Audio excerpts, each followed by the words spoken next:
In the 5th century BC, a Greek philosopher and geographer named Poseidonus said that Jupiter, the planet, was the perfect temperature.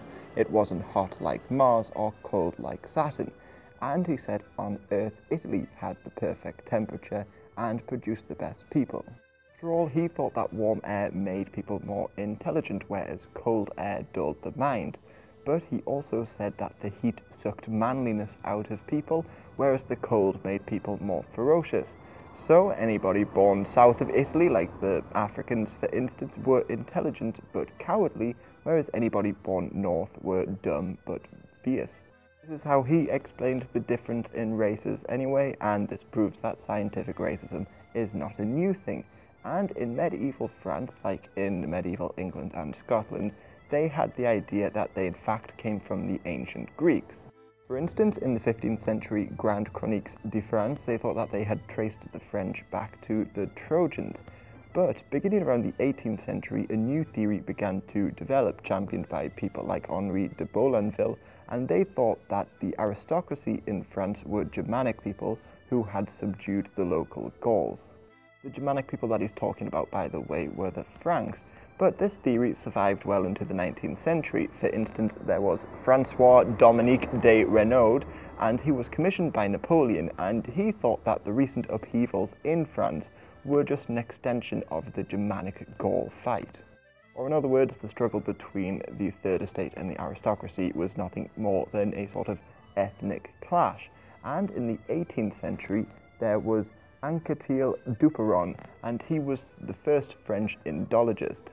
Well, over in Asia and India, he began to study the Aryans, and this encouraged many more people to look out for links between all the Indo-European races. And Arthur de Gobineau, in the mid-19th century, first came up with the idea of a master race.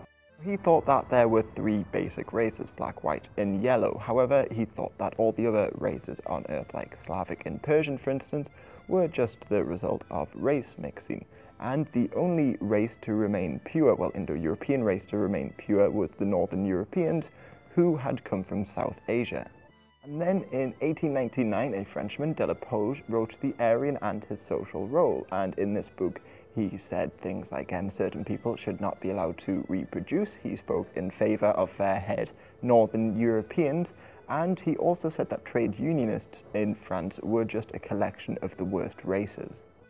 Plus, he also envisioned a world where only Americans could stand up to Russia, and this is because he said France was being taken over by broad-headed, inferior races, and he thought that in the middle of the 20th century there would be a huge race war that would exterminate millions.